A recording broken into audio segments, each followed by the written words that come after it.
And we've developed this framework that we've placed on our website, and we're talking about it every week here, of how does our culture and values framework look like in terms of us combining our passion with focus on healthcare to drive a meaningful impact. And of course, there's example we explain what does passion mean for us, what does focus mean for us, and what is a meaningful and significant impact. Welcome to 20-Minute Leaders. Just sit back, relax, and learn from the leaders of today. It's a journey. Each one is different, unique, inspiring. Let's get started. This episode is powered by J Ventures, a community-driven VC fund in Silicon Valley, in partnership with Lomitech, and sponsored by Homeward Ventures, Hippo Insurance, Upwest, Hillel at Stanford, Leap, and Birthright Excel. Let's talk about the United States healthcare system and the rehabilitation after hospitalization. Welcome Yoni Shtein, the CEO and founder of Laguna. Yoni is a serial entrepreneur who started his journey as a software engineer at Microsoft. Having completed his MBA at Harvard, Yoni joined RPX Corp as a founding member of the insurance business. After RPX went public, Yoni left RPX to co-found and merge a fund into Fortress Investment Group, where he spent 6 years as an investor. Yoni moved to Israel and launched Laguna Health, a digital recovery assurance company, with his longtime friend and colleague from Microsoft, Yael Peled Adam. Yoni Shtein, welcome to 20-Minute Leaders. How are you? Good to be here. I'm so energized by the last 40 minutes of our conversation. I just hope we can capture part of this excitement in these next 20 minutes. What you're working on is, I think, one of the most impactful things that I've heard, honestly. The insights that you have into the US healthcare system, from all perspectives, from a scientific perspective, from a behavioral perspective, from a macro, micro, it's just inspiring. And to think that you've done all of this during COVID in this last year, and the meaning that you bring with you, to me as an aspiring entrepreneur, is really, really inspiring. So first of all, thank you already. Tell me a little bit about yourself before we dive into Laguna and what you're doing today with the US healthcare system. Super quickly about myself, I guess Israeli originally, or as I was saying, from Chisinau, Moldova originally, but then spent 20 years of my life here. Could not avoid technology. It was near and dear to my heart from childhood. So did my undergrad at that, then was an engineer for 3 years at Microsoft, moved to the States for my MBA at HBS, moved over to San Francisco in 2010 to join this really interesting patent startup called RPX that went public, which was a fascinating rocket ship to be a part of. Then moved over to the finance world, where I spent 7 years at Fortress Investing Group, which is a large private equity and credit fund. And then due to a family tragedy, ended up returning to Israel and really reorienting on healthcare.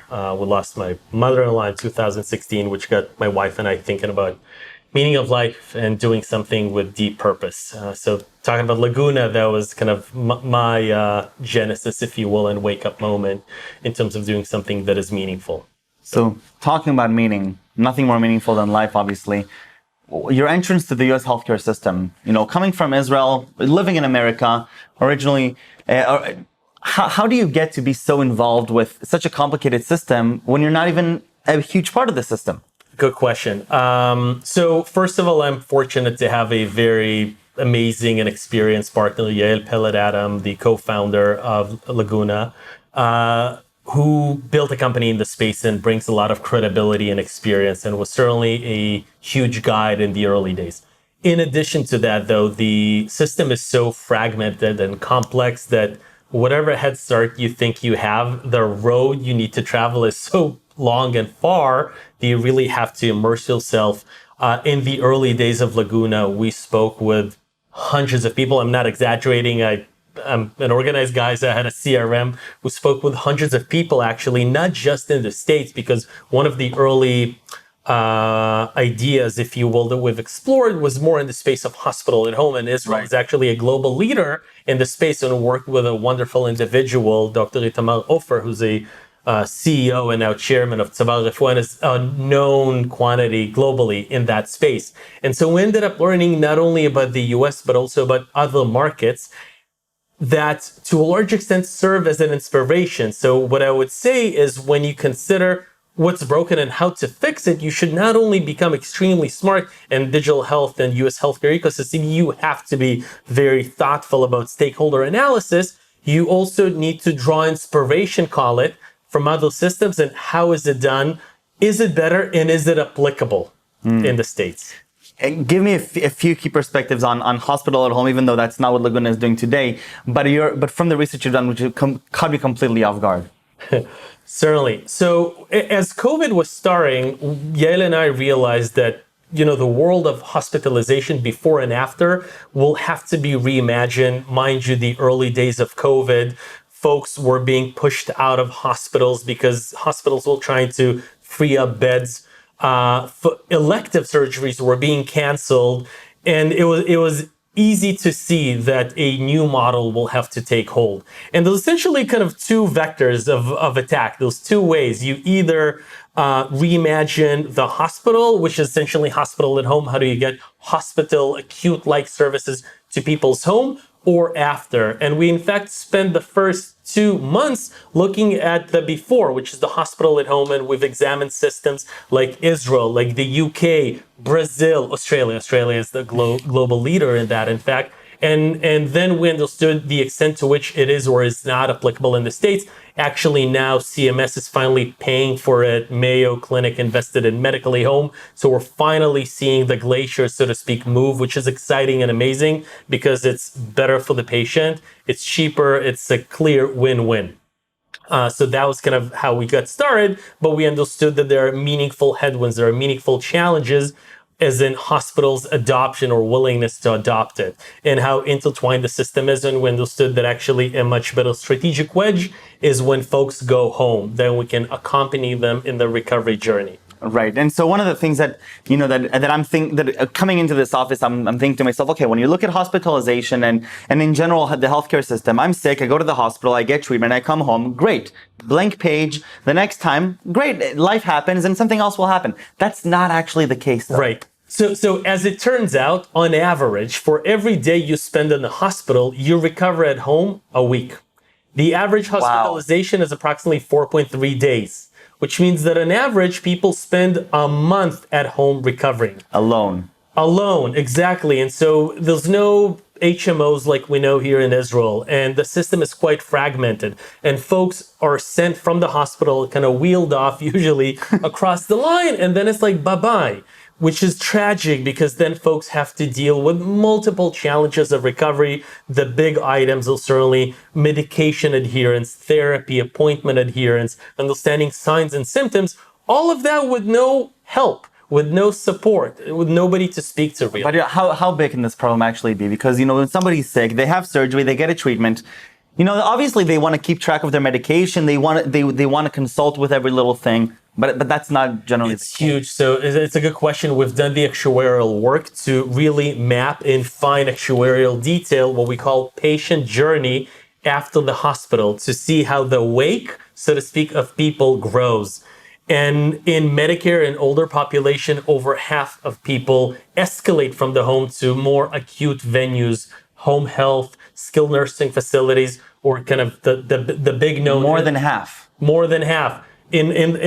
In commercial population and working age, sub 65, 40% in the year after the surgery. Wow. So a good chunk of people. And again, kind of the attention has gone to readmission, but certainly your inability to stay home, that means you are failing to recover, be it you needing external help via home health services, or you having to go to a skilled nursing facility, or certainly having to go back to the hospital. So this is a big problem that is costing a lot of dollars to the payers, and is certainly tragic to the patients who have to go through it, especially tragic because half of these escalations, half of these readmissions are avoidable, which is kind of where it gets interesting. So we're looking at millions of people, dozens of stakeholders, hugely complicated system. What can a startup in Ramat Gan do about this problem?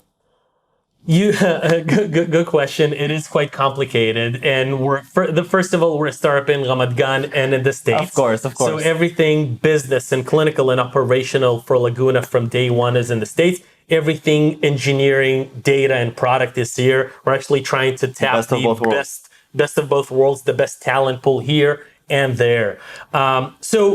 We can do many things. And in fact, what we're building at Laguna is an engine, is a system that enables us to support people in a rather sophisticated manner with what we call kind of the ways of recovery, certainly drawing the analogy to the navigation software. Right. And the reason we're using that analogy is instead of navigating with a map, folks have to navigate the journey of recovery using a discharge summary, which I don't know how comfortable most people are with maps, but the vast majority are uncomfortable using a discharge summary. It is often generic. It is not written in plain English, to say the least, of course. And certainly people's mindset is very stressful and anxious, so it's difficult to navigate. And we're building a system that helps break it down to individual steps and also make our coaches available to you proactively. So we engage with people as they get admitted to the hospitals, and we accompany them in the months thereafter until they're back recovered. So not only avoiding a readmission, which is a certain arbitrary, if you will, line in the sand, we're really following through the full process, both with digital support and human support. Stakeholders, we have to talk about them. Yes. Why is this a win-win alignment across the various stakeholders? Walk me through some of the strategic mindset. Of course. So recovery and readmission avoidance is one of the rare instances in healthcare where what's known as the 3 Ps of healthcare align and agree. The 3 Ps, of course, are patient, provider, and payer. And it's rare that they agree because due to the foundational construct of U.S. healthcare ecosystem, there's constant tension and conflicts of interest, except recovery and readmission. As patients leave the hospital, patients are certainly motivated to recover and not come back to the hospital. That's intuitive. Payers would rather pay less than more and would rather for their patients and members to recover and not go back to the hospital than they would need to spend additional $35,000 for the first month of readmission. And providers, meaning the hospitals, for the last 10 years since the Affordable Care Act, also known as Obamacare, have a variety of carrots and sticks imposed on them by the Centers of Medicare and Medicaid and payers in terms of HRP, Hospital Readmission Reduction Program. It's a program of penalties, or Medicare star rating, or a variety of risk contracts that make them care about outcomes from a financial standpoint. So this is a good instance of finding a problem where you have stakeholder alignment around the problem you're trying to solve. Circle back to the idea of meaning. You mentioned to me that you work until 1 a.m., you finish with a smile, you wake up with a smile, and you go back to do it again. What does this mean for you? I would say I first discovered the joy and importance of meaning in my military service. I spent many years in special forces, and I was fortunate to do something that I perceived to be quite important nationally. And it's amazing. It's hugely motivating and inspiring. And then kind of moving to the civilian life, if you will, I almost gave up on the hope of finding something comparable like that. In my career, moving from being an investor to an entrepreneur in digital health, I could not have imagined this type of important meaning, and more so the extent to which it motivates you not only to work hard, but really to solve this problem. This problem is not your typical cyber or enterprise problem. You are foundationally, and in our case, directly helping people recover, helping people avoid tragic circumstances. To name a few, we're dealing with people who are suicidal. We're dealing with people who are on the ambulance back home, and we help them. Incredible. So it's phenomenal to see this very direct impact on people's lives. And oh, by the way, not to mention the societal and economic benefits, but you are absolutely dealing in something with direct impact on human lives, which is a beautiful place to be in, I would say. And so as the entrepreneur and as a leader here in this organization, as you're growing this organization, you're moving quickly. What do you rationalize doing as the leader, focusing on this, on building a culture where people that are working with you are feeling those same strong feelings? So I would say we're pretty thoughtful on culture, and to really distill our culture and values, Yael and I, very early in Laguna, really distilled our values, which is very early. Usually companies do that years after being born. Yes. And we've developed this framework that we've placed on our website, and we're talking about it every week here, of how does our culture and values framework look like in terms of us combining our passion with focus on healthcare to drive a meaningful impact. And of course, there's example we explain what does passion mean for us? What does focus mean for us? And what is a meaningful and significant impact? So this is not something that we just feel. This is something that we communicate to the world and are very much looking for the talent that this sense of meaning, as we articulated, resonates with. And this is something that we practice in the company and live by. And so what is a success for you? You know, you've had many successes. What is a success with Laguna for you? I think Laguna's success is my success. Laguna's success would be making a real dent in people's healthcare and life after hospitalization. As you said, and that is absolutely the case, tens of millions of people go through outpatient and inpatient hospitalization. Most of them go home alone, fail to recover. It is traumatic and tragic for these people, and it's extremely painful and costly to both providers and certainly payers. Laguna's success is to help avoid the unnecessary readmissions. About 50% of these bad outcomes of these readmissions are avoidable with our interventions of combining behavioral health, care management, and digital and data tools, as we were doing if we were building it today.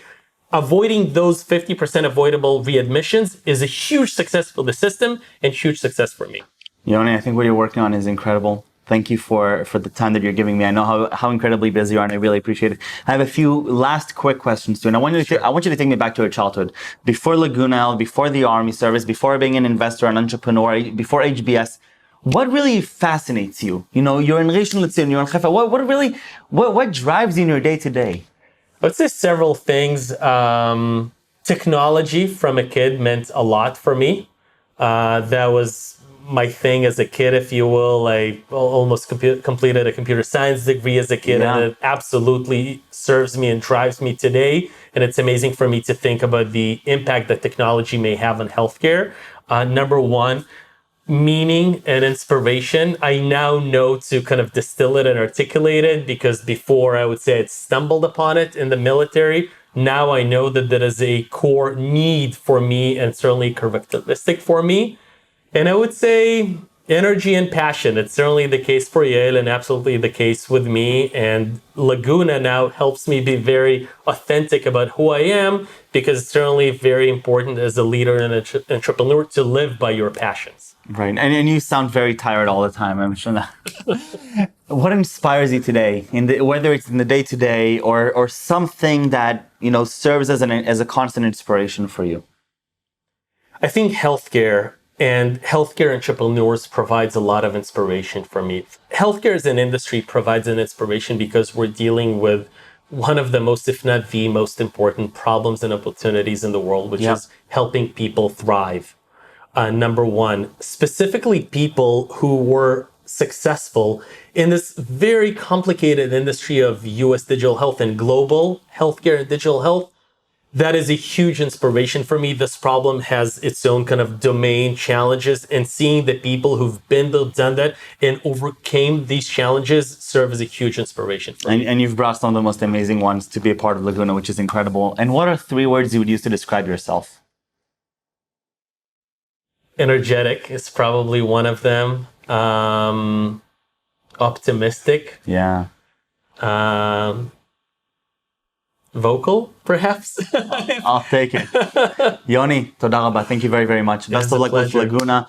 It's really amazing. Thank you for all the amazing work. It's a pleasure.